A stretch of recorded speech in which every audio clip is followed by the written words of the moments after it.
자, 우리가 읽은 이 창세기 19장 그리고 전체적인 문맥상 흐름을 보면 18장과 이 19장은 사실은 이 하나의 사건 속에서 우리가 읽는 것이 좋다고 생각이 됩니다. 소돔과 고모라의 그 멸망이 이제 19장에서 이제 등장을 하는데 이것은 그저 우연하게 여기에 기록된 것이 저는 아니라고 봅니다. 물론 우리가 전에도 말씀드렸다시피 모세가 이 창세기를 기록하는 가운데에 이러한 사건들을 기록할 때는 모세가 필요에 의해서 모두 다 우리가 이렇게 의도적으로 기록된 것이라고 이렇게 봐야 되겠죠. 왜냐하면 당시에는 이 성경이나 이런 걸 기록하는 것이 굉장히 어렵잖아요.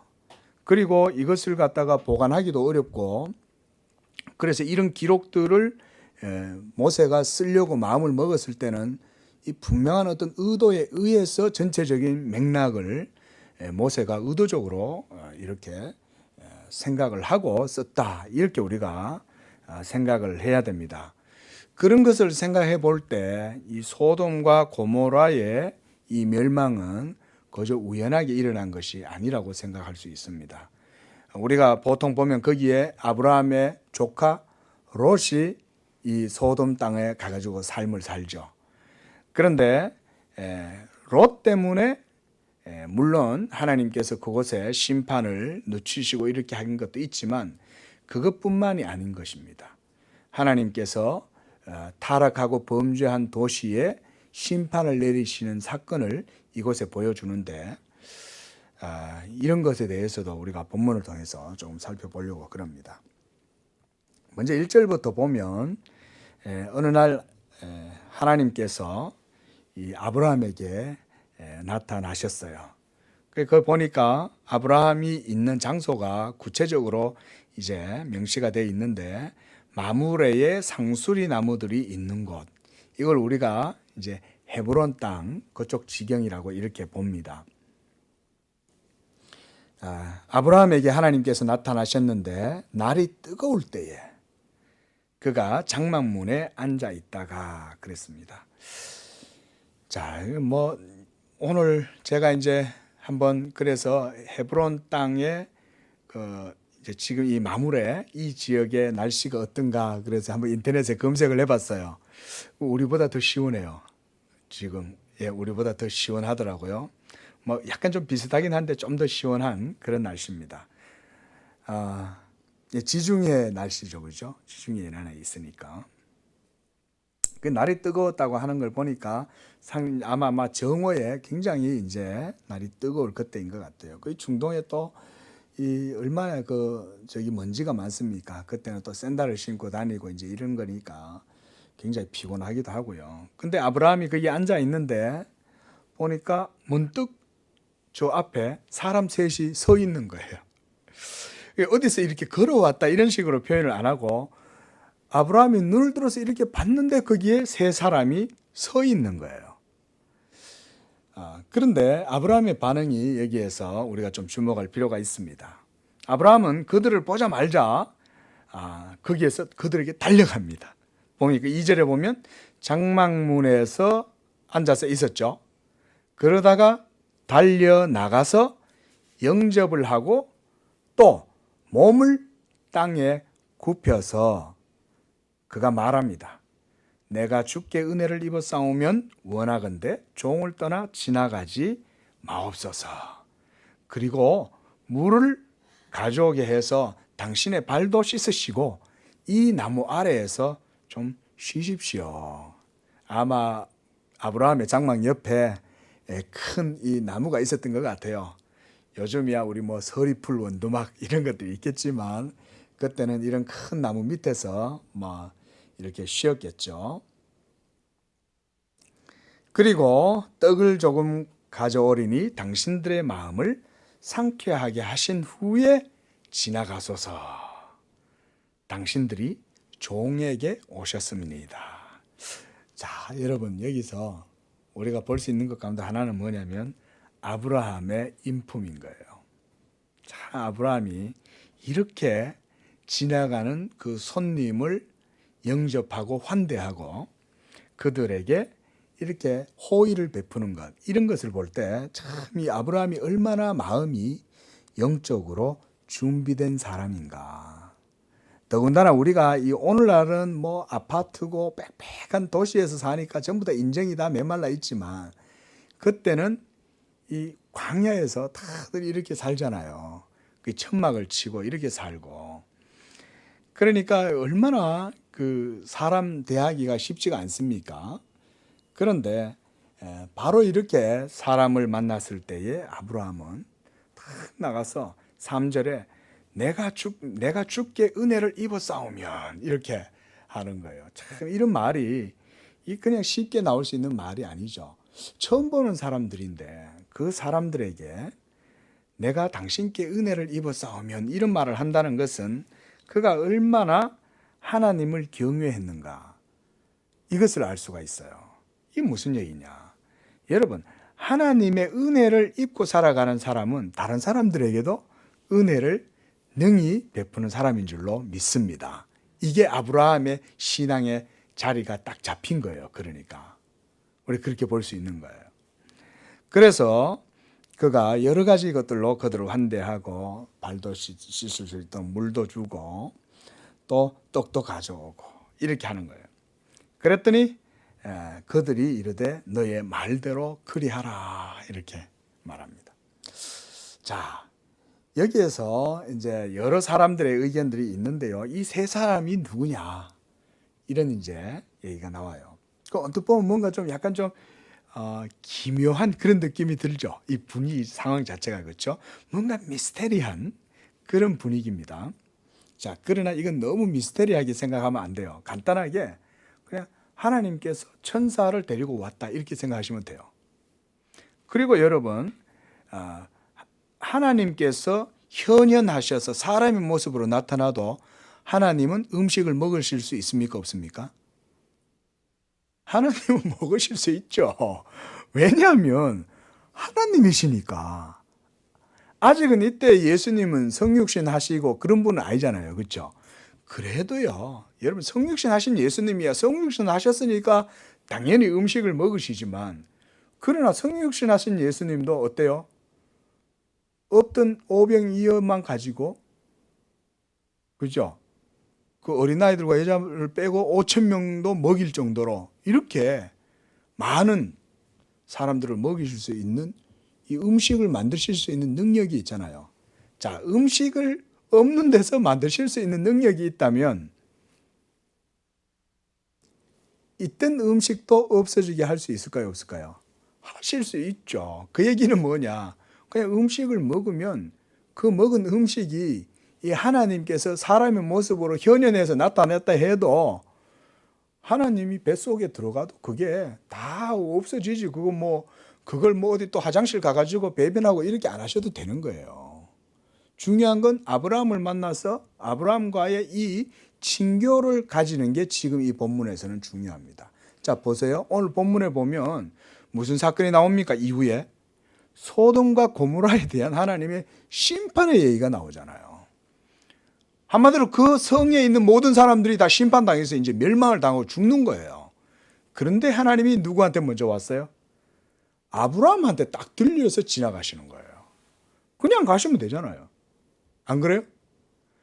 그냥 소돔 성에 그대로 가셔가지고 심판을 하셔도 되잖아요. 그런데 왜 굳이 하나님은 이 아브라함에게 먼저 오시고 난 다음에 가시나 이거죠. 자, 여러분, 이 아브라함, 우리가 이제 점심 때 먹으면서 우리가 이제 성경 지도를 좀 봤는데 바로 그 헤브론이 바로 이 마므레 상수리 지역 그쯤으로 우리가 추정을 합니다. 거기에서 소돔까지 거리가 꽤 멀어요. 걸어가면 하루 내도 빨리 걸어가도 거기 당도를 하기 어려울 거예요. 사람이 걸음으로. 그런데 지금 오신 분들은 누구예요? 주의 천사들이잖아요. 천사들은 여러분, 천사는 소위 우리가 세상 말로 축지법 이런 거 가능합니다. 그렇죠? 천사들은 공간의 제약이 안 되죠. 지금 오늘 본문에서도 보면 아브라함에게 나타나실 때 문득 나타나신 거예요. 하나님은 어디 계셨겠어요? 어디 구름 타고 어디 왔다 갔다 그러고 계셨던 게 아니죠. 그냥 계시다가 하나님께서 소돔과 고모라를 멸하셔야 되겠다는 생각을 하실 때 아브라함을 먼저 생각하셨다는 거예요. 저는 이 18장에서 우리가 이런 부분들을 놓쳐서는 안 된다고 생각해요. 자, 아브라함은 어떤 사람이냐? 그가 바로 이 뒤에 그 얘기가 나와요.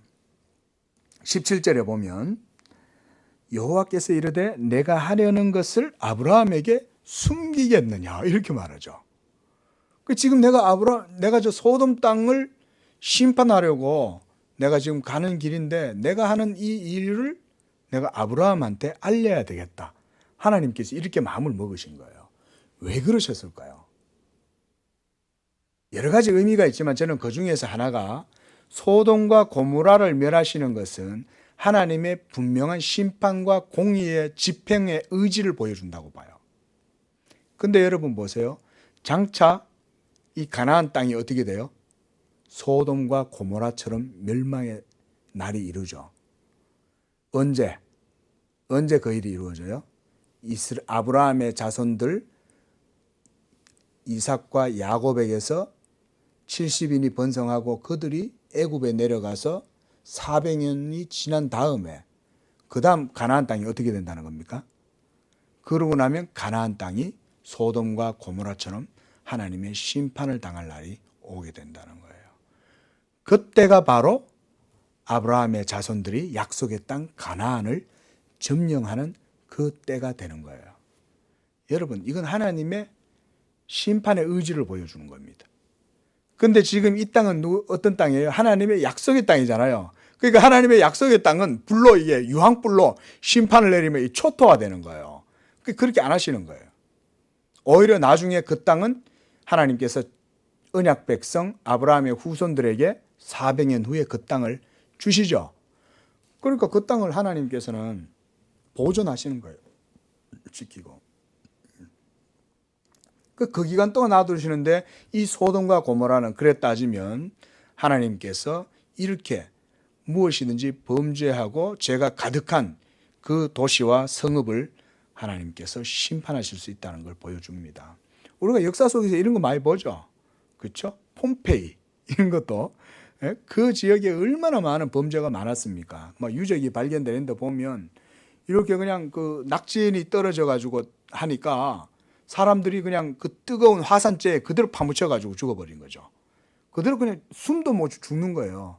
이 공기가 너무 뜨거우니까 피하지를 못해요, 여러분. 어디 뭐 이렇게 숨어도 공기 자체가 뜨거워 가지고 죽어버리는 거예요. 다 타버리니까 속이 뜨거워 갖고.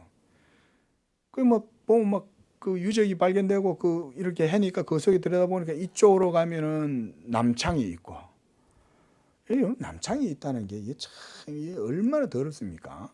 우상이 많은 곳에 여러분 이런 게이들이나 레즈비언들이 많아요. 동양 같은 데 이렇게 동남아 같은 데 여행 가면 여러분 이 게이들 많이 있는 거 아시죠? 가면 막 특히 동남아 쪽 사람들 보면은 그 게이들 많습니다. 왜냐면 우상을 섬기는 동네가 주로 또 그런 게 많아요. 여러분 하나님 그런 거 다 싫어하세요. 그런 거를. 자, 이렇게 해서 천사 셋을 받아들이는데 이 우리가 히브리서 13장 1절 2절에 보면 이 내용이 나와요. 우리 한번 잠깐 볼까요? 오후니까 한번 히브리서 13장 신약성경 368쪽 어간에 있어요.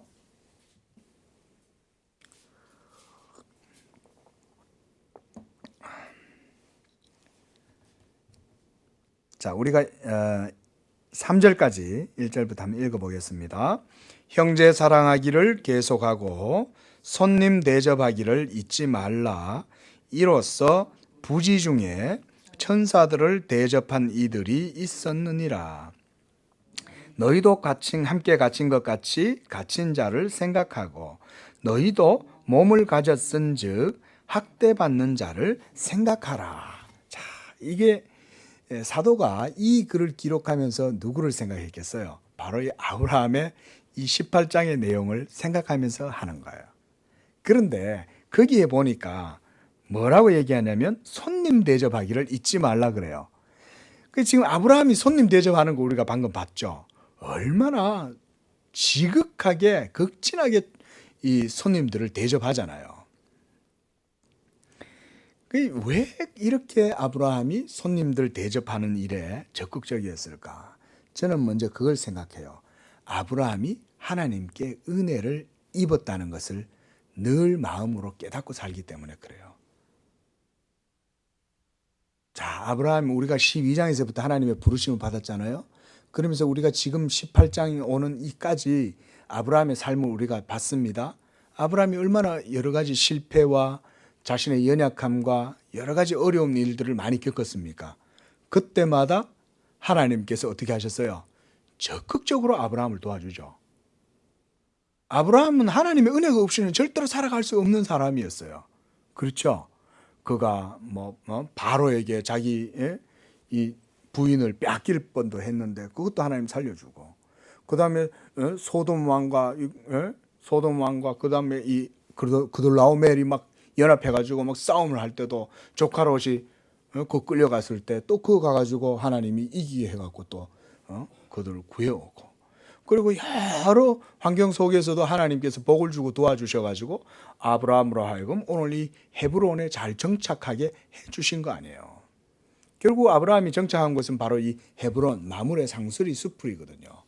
여기에서 자, 이렇게 아브라함은 하나님의 은혜를 알았기 때문에 그가 지금 이곳에서 살면서 나그네에 대해서는, 그러니까 자신도 겪어봤기 때문에 그들에 대해서 굉장히 그런 마음을 가지는 거예요.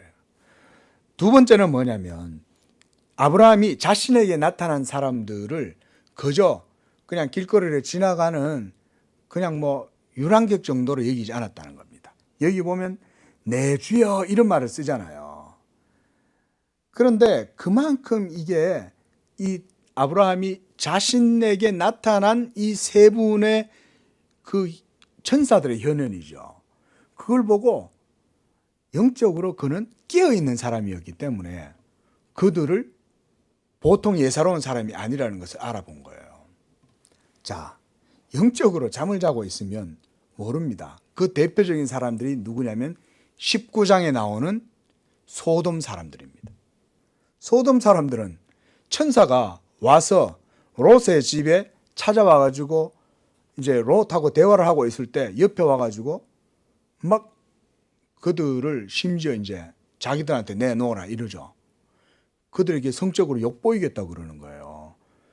저는 생각할 때 천사들의 형상이 나타날 때는 아마 남성적으로 나타났을 거라고 저는 생각을 합니다. 예? 여성적으로 아마 이 천사의 모습이 나타나지는 않았을 거라고 봐요. 그런데 그 천사들을 내놔라는 거예요. 왜냐하면 자기들이 데려가가지고 강간하겠다는 거예요. 이만큼 소돔성의 사람들의 어떤 도덕적인 이런 것들이 엄청나게 부패한 상태죠. 자, 근데 지금 아브라함은 어때요? 그들을 바라본 즉시 딱 그들 앞에 엎드리고 무릎을 꿇잖아요. 이런 게 여러분, 이 아브라함이 영적으로 얼마만큼 하나님 앞에서 경건하게 깨어 있는가를 보여주는 거예요. 이 두 가지를 다 우리가 해석으로 받아들여도 문제가 없어요. 첫째는 아브라함의 그런 인격과 성품이고, 둘째는 그의 영적으로 깨어 있는 상태. 그러니까 그는 갑자기 자기 앞에 떡 서 있는 그분들을 보고 즉시로 그들을 공개하는데 아주 힘을 쓰죠. 그렇게 해서 6절에도 보면 사라에게 이러려 말해요. 여보 빨리 와 이런 거죠. 자, 아브라함과 사라에게 집에 식솔들이 많이 있었어요, 없었어요? 많이 있었죠. 종들이 많이 있었잖아요. 왜 종들을 놔두고 사라한테 시키겠어요? 특별하다는 걸 알았기 때문에 그런 거예요. 그렇죠? 그 집에 할머니잖아요, 이 사라가. 그 할머니를 굳이 불러가지고 귀찮게 할 필요 뭐 있어요? 집에 하갈뿐만 아니라 여러 여종들도 많이 있고 자기 집안에 거느리고 있는 종들이 많이 있었는데 그냥 그들한테 시키면 되죠. 그런데 사라에게 요리를 하라고 그러는 거예요. 여보 귀한 분들이 왔어. 아브라함은 그걸 알아본 거예요. 그러니까 이 보통 사람들이 아니라는 것을 직관적으로 대부분 알아보는 거죠. 왜냐? 아브라함은 영적인 사람이니까. 이렇게 해서 이 세수와 이게 거의 뭐 22리터 정도 된다 그래요. 그러니까 막 엄청나게 대단한 잔치상을 차린 거야. 22리터의 밀가루를 가지고 반죽을 해가 떡을 만들었으면 이게 뭐 양이 뭐 우리 같으면 한 말 넘죠. 그쵸? 22리터니까 그 정도 된다고 그럽니다. 자, 그 다음에 아브라함이 또 가축대 있는 곳으로 어떻게 해요? 달려가죠. 그러니까 그 마음이 이런 달려가는 그의 마음을 한번 생각해 보세요. 기뻤겠죠. 그리고 하고 싶은 거죠. 뭔가 모르는 그가 어떤 손님을 대접해야 되겠다고 하는 충동이 있었던 거예요. 그런 충동이 왜 일어났을까요? 보통 사람들이 아니라는 것을 직감했기 때문에 그런 거죠. 우리가 이런 걸 통해서 그런 걸 좀 느낄 수가 있어요. 그래서 기름지고 좋은 송아지, 야들야들한 거 폐게 말고 대게 말고 연게, 그러니까 아주 그냥 부드러운 맛있는 살찐 송아지, 그걸 다 가져와 가지고 요리를 합니다. 이렇게 아브라함이 하나님을 섬기듯이 이렇게 손님을 접대를 합니다. 그렇게 해서 또 나온 요리 메뉴를 보니까 치즈가 있어요. 그 다음에 우유도 나옵니다. 그리고 하인이 요리한 송아지 고기를 잔뜩 내어옵니다. 야, 뭐 얼마나 그냥 풍성한 진수성찬인지 몰라요. 이렇게 해서 내놓습니다. 그리고 그들이 앉아서 나무 아래 모셔 섬에 그들이 먹으니라. 여기서도 보세요. 모셔 섬에 아브라함이 같이 앉아서 먹는 게 아니에요. 그들이 먹을 때 옆에 서서 이렇게 서가지고 있는 거예요. 참 보기 힘든 장면이죠. 이게 바로 아브라함의 믿음의 모습이에요. 자, 여러분, 우리 성도님들도 언제나 이와 같이 우리가 이 땅에서 나그네인 줄로 믿습니다. 그래서요, 이 히브리서에도 보면 우리가 좀 전에 읽었던 이 13장이죠. 근데 이 11장 제가 읽어 드릴게요. 11장 그 9절에도 보면요, 이런 얘기가 있어요. 믿음으로 아브라함이 이방의 땅에 있는 것 같이 약속의 땅에 거류하며 동일한 약속을 유업으로 함께 받은 이삭과 야곱과 더불어 장막에 거했다. 그리고 그들은 뭐라고 얘기하면 나그네라고 그래요. 13절 보십시오. 또 땅에서는 외국인과 나그네임을 증언했다. 자, 여기 바로 9절과 13절 내용을 보면 아브라함이 그 가나안 땅에 거할 때 어떤 심정으로 거했다는 거예요. 나그네의 마음으로 거했다는 거예요. 여러분, 이게 참 동변상련 뭐 이런 거 있잖아요. 내가 그걸 겪어봐서 알아. 참 이렇게 그 뜨거운 열사의 땅에 이렇게 그냥 한낮에 걸어가는 그 세 사람, 바로 자기 집 앞에 왔단 말이죠. 그들을 환대하고 받아들이는 이 아브라함이 바로 자기가 이방의 땅에서 이 이방인들 땅 속에, 자기는 한마디로 이제 아웃사이더잖아요. 이방인이잖아요. 그러니까 이들에게 그렇게 참 각별한 호의를 베풀어 주는 것입니다. 우리 성도들도 마찬가지라고 생각해요. 여러분, 우리 예수 믿는 사람들은요, 우리가 이 세상이 우리의 항구적인 땅이 아닌 줄로 믿습니다. 이 세상은요, 하나님 나라가 이루어지는 그날까지 우리는 이방인들이에요. 이방인들. 자, 9절에 이제 하나님께서 아브라함에게 이렇게 말합니다. 네 아내 사라가 어디 있느냐? 장막에 있나이다. 내년 이맘때 내가 반드시 너에게 돌아올 것이다. 그리고 너의 아내 사라에게 아들이 있을 것이다.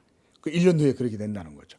자, 이 일이 있고 난 이후에 결국은 이제 이 일이 있고 난 이후 1년이니까 그 즈음에 해서 사라가 회임을 하는 거예요. 회임을.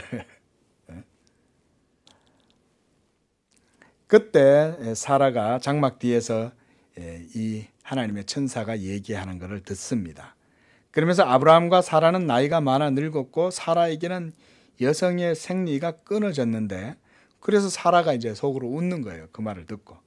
내가 노쇠했고 내 주인도 이제 나이 많은 영감님인데 우리가 무슨 그런 생식 능력이 있어서 더 이상 애를 낳을 수 있겠냐 이러면서 이제 뒤에서 혼자서 웃으면서 이제 그 얘기를 농담으로 얘기했겠죠. 그때 여호와께서 아브라함에게 말씀합니다. 사라가 왜 웃으며 이르기를 내가 늙었거늘 어떻게 아들을 낳으리요 하느냐. 여호와께 능하지 못한 일이 있겠느냐. 이렇게. 지금까지 하나님께서 아브라함을 인도하신 것은 바로 여호와의 능력이었죠. 하나님께서 아브라함이 어떤 어려운 일을 겪을 때마다 나타나셔가지고 적극적으로 모든 일들을 도와주셨잖아요. 여러분, 예수 믿는 모든 성도들도 이와 같이 하나님이 도우시는 줄로 믿으시기 바랍니다. 실제로 도우십니다, 진짜. 우리가 잘 몰라서 그래요. 우리 건우가 아빠가 뒤에서 지켜보고 엄마가 자기를 돌보고 있다는 거 알까요, 모를까요? 몰라요. 지밖에 모르는 거예요. 성도들도 똑같아, 어린아이들처럼. 그래가지고 자기가 막 열심히 살아가지고 돈을 벌면 자기가 자기가 벌었다고 생각해.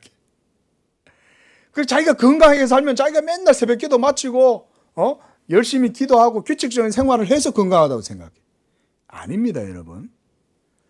하나님이 건강의 복을 주시니까 그런 거예요.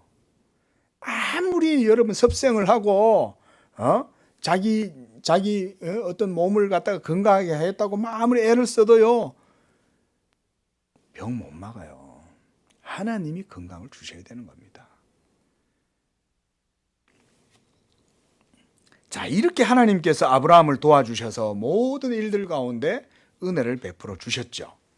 이렇게 해서 하나님께서 이제 아브라함에게 다시 한번 너에게서 이제 약속의 자녀가 태어날 것이다 라고 하는 것을 이제 곧 알려주는 거예요. 그래서 이런 면에서 봤을 때 우리가 이 18장에서 하나님께서 소돔 고모라 성을 심판하러 가시는 길에 아브라함에게 들리실 때도 그냥 나타난 건 아니라는 걸 알 수 있어요. 다시 한번 아브라함의 신앙을 복돋워 주시는 거예요. 여러분, 하나님을 믿는 성도들에게 하나님이 하시는 여러 가지 사역들이 있지만 그 가운데 하나가 뭐냐면 성도들의 믿음을 인도하신다는 거예요. 실제로 그래 합니다. 그냥 예수 믿었으니까 네가 열심히 혼자서 믿어 이렇게 안 해요. 그건 잘못된 믿음이에요, 여러분. 하나님은 우리가 믿게 하시는 것도 하나님이 믿게 하시고 믿은 다음에 그 믿음의 모든 삶을 살게 하는 것도 하나님의 은혜로 믿게 하시는 줄로 믿습니다. 이게 바로 성도의 견인이죠. 우리가 지난주에 말씀 봤죠, 그렇죠? 하나님은 자기의 택한 백성들의 믿음을 그냥 가만히 내버려 두시지 않습니다. 날마다 점진적으로 성장하도록 성화의 길로 인도하실 때 하나님이 주관하세요. 왜냐하면 성화의 삶은 진리 가운데 사는 삶이 성화이기 때문에 만약 진리가 없으면 성화가 안 일어납니다, 여러분. 성화의 삶을 살아가니까 진리의 길로 나아가니까 성화의 삶을 살 수 있는 거예요.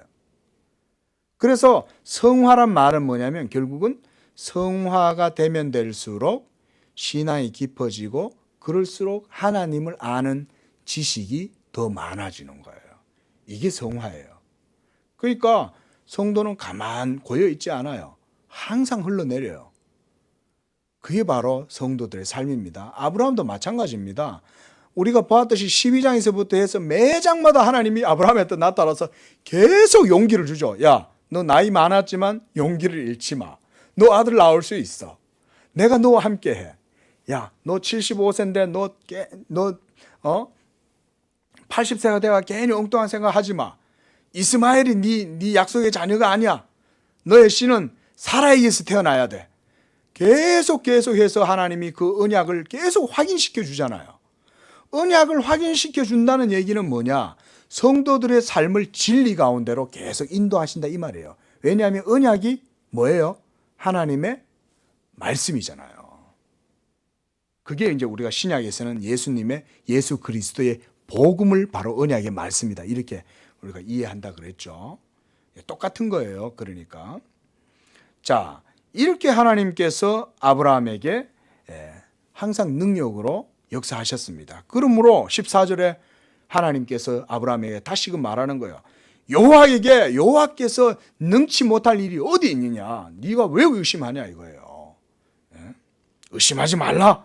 이렇게 말하자면 아주 부드러운 책망을 하시는 거예요. 기한이 이럴 때가 되면 내가 너에게 올 것인데 그때 되면 사라에게 아들이 있을 것이다. 이렇게 말하는 거예요. 자, 여러분 보십시오. 하나님께서 이삭에 대해서 아주 얼마나 관심이 있는가. 우리가 저번에 말했죠. 17장은 누구를 위한 장이다? 이삭을 위한 장이다. 이 이삭을 위해서 하나님께서 아브라함에게 그와 같이 적극적으로 계속해서 이삭이 태어날 것에 대해 준비하게 하시는 거예요. 지금 오늘도 보세요. 이삭이 태어날 때 그냥 있으면 되는데 그게 아니라 내년에 내가 다시 온다는 거예요. 언제? 이삭이 태어날 때. 그때 다시 오겠다는 거예요. 그러니까 여러분 이삭의 출생에 대해서 하나님께서 얼마나 깊은 관심을 가지고 있는가. 우리가 그래서 이삭을 누구의 예표로 봐요? 예수님의 예표로 보죠. 그죠? 아브라함이 모리아 산으로 하나님의 명령을 받아서 이제 이후에 보겠지만 이 번제에 쓸 땔감을 누구한테 지어줘요? 이삭한테 딱 지어주죠. 뭐예요 그게? 우리가 굳이 그거를 알레고리로 해석을 하면 십자가, 나무잖아요. 그 아들 이삭에게 지우죠. 그리고 그 아들 이삭이 모리아 산으로 가는데 바로 그것이 우리가 예루살렘에 바로 그 예수가 십자가에 못 박힌 바로 그 장소라고 얘기를 하거든요. 그곳까지 그냥 걸어가게 하는 거예요. 이 헤브론에서. 가는 동안에 이삭이 가면서 그래요. 아버지, 아니 근데 땔감도 있고 아버지가 불도 들고 가는데 하나님께 번제할 제물은 어디 있습니까? 그러니까 아들아 걱정하지 마라. 여호와가 다 준비해 놓으셨다. 이러면서 그 길을 걸어가잖아요. 모리아산까지. 그가 바로 누구를 예표한다? 바로 예수님을 예표한다. 약속의 자손 이삭, 약속의 자손 예수 그리스도. 똑같죠?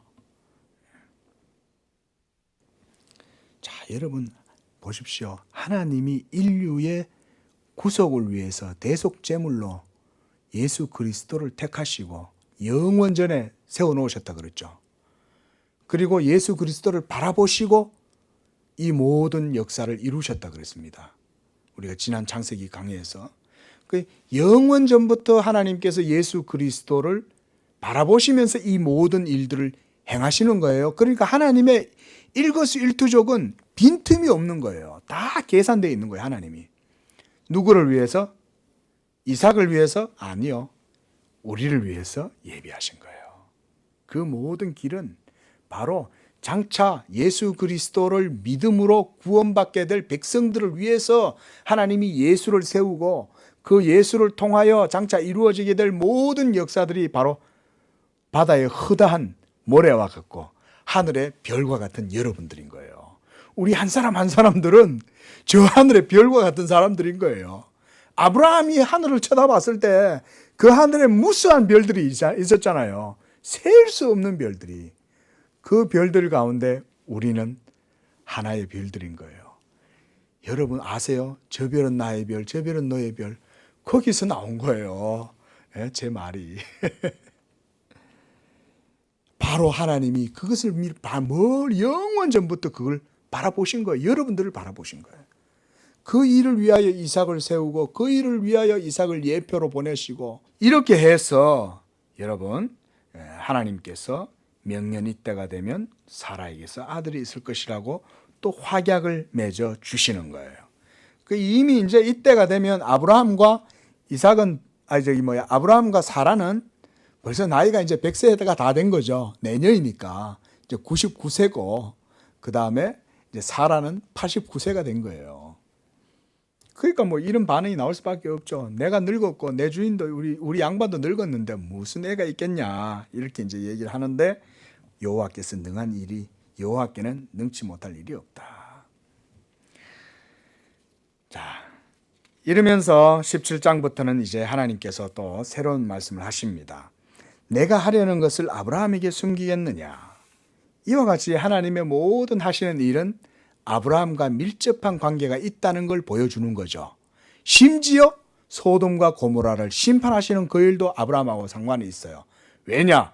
하나님은 이와 같이 자기의 택한 백성들이 아닌 저 버림받은 땅에 범죄하는 도시에 대해서도 하나님께서 심판을 행하시는데 이 심판이 아브라함의 후손들을 통해서 400년 후에 이 가나안 땅에도 이루어지게 되는 걸 소돔과 고모라를 통해서 미리 보여주신다. 저는 이렇게 말씀드려요.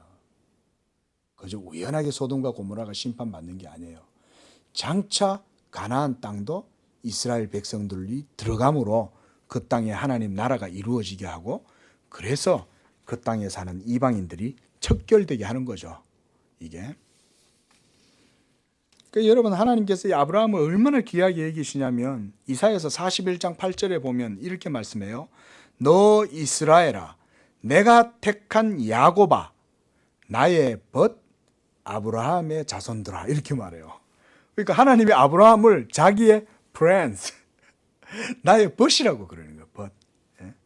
얼마나 하나님께서 이 아브라함을 귀하게 여기시는가 알 수 있죠. 그만큼 아브라함이 하나님의 택함을 받은 거예요. 여러분, 이거 아브라함에게만 벗이라고 그러실까요? 아니에요. 예수님이 우리에게 뭐라 그랬습니까?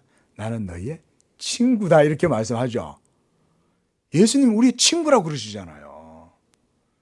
그만큼 예수님은 우리를 귀하게 여기시는 겁니다. 하나님의 택하신 백성들, 지금도 이 택한 백성들을 위해서 주께서 호의를 베풀어 주시는 줄로 믿습니다. 자, 이제 20절부터 이제 마지막 절까지는 소돔과 고모라에 대한 심판에 대한 얘기를 아브라함과 하나님 사이에 이루어지는데, 하나님께서 말해요. 소돔과 고모라에 대한 부르짖음이 크고 그 죄악이 너무 무거우니 내가 내려가서 그게 맞는지 아닌지 내가 확인해 보려고 한다. 하나님이 직접 내려오시는 거예요. 여기에서도 하나님이 그냥 심판하시는 게 아니라는 걸 알 수 있죠. 직접 다 보신다는 거예요. 그래서 그 사람들이 거기서 떠나 소돔으로 향하여 가고 아브라함은 여호와 앞에 그대로 섰다. 22절에 보면 처음에 우리가 몇 명이 나타났습니까? 3명이 나타나죠. 근데 지금 22절에는 뭐라 그래요? 그 사람들이 거기서 떠나 소돔을 향하여 갔는데 아브라함은 여호와 앞에 그대로 서 있었다 그러죠. 그러니까 하나님은 지금 아브라함하고 같이 있는 거예요. 굳이 하나님이 그까지 가실 필요가 없어. 아브라함에게 그 일을 알리고 하나님은 아브라함과 같이 있는 게 더 좋으신 거예요. 그리고 심판은 19장에 가면 1절에 그 소돔 성에 도착한 천사는 몇 명이냐면 2명이에요. 그 3명이 왔다가 소돔 성에는 2명의 천사만 가요. 그 천사들을 통해서도 충분히 그곳에 하나님의 심판을 이룰 수 있기 때문에. 그리고 하나님은 누구와 같이 있냐? 아브라함과 같이 서가서 대화를 하시는 거예요. 그때 아브라함이 이렇게 말합니다. 23절에 아브라함이 가까이 나아가, 이렇게. 여기에 계시는 이 남아있는 이 하나님은 바로 여호와 하나님, 우리가 구약의 이 하나님을 우리가 언약의 사자이신 예수님으로 봅니다. 신학적으로. 그래서 우리가 아브라함에게 나타나고 야곱과 씨름한 그분, 이런 거 다 우리가 여호와의 사자, 예수 그리스도라고 봅니다. 근데 그분께 나아가서 말해요. 주께서 의인과 악인과 함께 멸하십니까? 이러면서 아브라함이 하나님께 이 소돔 고모라를 멸망시키시는 것에 대해서 기도를 하는 거예요. 그리고 누구를 위해서 기도하냐? 의인들을 위하여 기도하는 거예요, 아브라함이. 첫째로 거기에 누가 있어요? 자기의 조카 롯이 있죠. 그러니까 이제 걱정이 되는 거예요. 그러니까 어떡하지, 하나님. 속으로 롯 얘기를 할 수는 없고, 아브라함이 그러면서 이제 이렇게 계속해서 하나님 말합니다. 처음에는 50명이 있으면 그 50명도 같이 그 소돔 성의 죄악과 같이 멸하면 되겠습니까? 그랬더니 그럼 내가 45인을 내가 45인이 있으면 또 그렇게 얘기하죠. 자, 보세요. 24절에 의인 50명이 있으면 그것을 멸해서 의인 50명을 위해서 용서하지 아니하시겠습니까? 그랬더니 하나님께서 그러면 내가 45명을 찾으면 멸하지 아니하리라, 또 이렇게 말해요. 그 다음에 또 아브라함이 그러면 40명을 찾으면 어떻겠습니까? 그 다음에 또 30명을 찾으면 어떻게 하시겠습니까? 또 20명을 찾으면 어떻게 하겠습니까? 계속해서 집요하게 하나님께 계속해서 이제 간청을 하는 거죠. 누구를 돌봐달라는 거예요? 의인들을 돌봐달라는 거예요. 이게 아브라함이 참 이런 믿음을 가진 거예요. 의인에 대한 믿음. 그러니까 하나님께서 말해요. 그래, 내가 20명을 찾으면 그 20명 때문에 내가 그들을 멸하지 않겠다. 그래서 마지막에 32절에서 아브라함이 끝까지 또 요청합니다. 노하지 마소서. 내가 이번만 한 번 더 내가 아뢰겠습니다. 10명을 찾으시면 어떻게 하시겠습니까? 그랬더니 어떻게 하시겠다는 거예요. 내가 그 10명 때문에 소돔성을 멸망시키지 않을 것이다. 그러니까 여러분 보세요. 소돔과 고모라 성이 멸망받을 때 그곳에 의인이 있었다는 거예요? 없었다는 거예요? 한 사람도 없었다는 거예요. 단 한 사람, 아브라함의 조카 롯. 그거는 아브라함과 같이 지냈으니까 믿음을 가지고 있는 거예요. 그래도 그 삼촌한테서 배웠으니까 믿음을. 그러니까 그나마 거기서 믿음을 지키고 있었습니다. 우리가 이제 19장에서 그걸 보겠지만, 자, 결국은요, 그 성에 의인이 없었던 거예요. 여러분, 저는 이것을 볼 때마다 그런 생각이 들어요. 이 한반도, 하나님께서 이곳에 여러분 하나님이 지켜주시니까 이 건장하게 서 있는 거예요. 예? 만약에 하나님께서 이곳을, 예? 그 교회가 없으면요, 이 민족이 서지 못합니다. 여러분, 다른 나라를 보세요. 전쟁 이후에 이 나라의 경제가 이렇게 일어서고 살림이 녹화되고 이렇게 나라가 부강하게 된 나라가 세계 역사 속에 없어요. 저 필리핀이나 베트남이나 보세요. 못 일어서잖아요, 나라가. 왜 그런지 아세요? 거기에 가보면 온갖 우상이 가득해. 온갖 우상이 가득하고 로마 캐톨릭이 들어가가지고 완전히 미신으로 가득하고. 여러분, 그러니까요, 나라가 못 서는 거예요. 예수 믿는 의인들이 있으므로 이 땅이 복을 받는 줄로 믿으시기 바랍니다. 예수 안 믿는 사람들은 그거 인정 안 하죠. 그러나 여러분, 역사의 실제는 뭐예요? 하나님이 살아 계시잖아요. 우리가 오전에도 그런 말씀 드렸지만 여호와가 복을 주셔야 되는 거예요. 제가 오전에는 복에 대해서 말씀을 깊이 안 드렸지만 그 복이 뭔지 아세요? 복이 바로 예수 그리스도의 복이에요. 이게 바로 언약의 복이라고 말하는 거예요. 예수의 이 지복, 이렇게 말한단 말이에요. 이 정말 아름답고 복된 이 기쁨의 복이 이 땅에 있으니까 여러분, 우리나라가 여러분 이렇게 서는 겁니다. 그 힘이 뭐 우리나라 사람들이 막 근면하고 새벽에 일어나서 막 새마을 운동을 해갖고 됐다. 여러분, 새마을 운동하는 것 자체도 하나님이 복이에요. 새마을 운동한다고 성공하리란 법이 있어요? 새마을 운동을 해서 성공한 것도 하나님이 복을 주시니까 성공한 거예요. 믿으시기 바랍니다. 우리 자녀들 키울 때도요, 내가 자녀한테 막 스카이캐슬을 보내가지고 막 해가 성공하는 게 아니에요. 여러분, 실제로 그런 데 가서 공부하는 거 보세요. 그거 해가지고 애들이 정신병 안 걸리는 게 이상한 거예요. 그렇게 해가지고. 근데 하나님이 복을 주시면 그 어떤 것 속에서도 하나님께서 강대하게 하시는 줄로 믿습니다. 이게 하나님 믿는 사람들의 신앙이죠. 기도하겠습니다.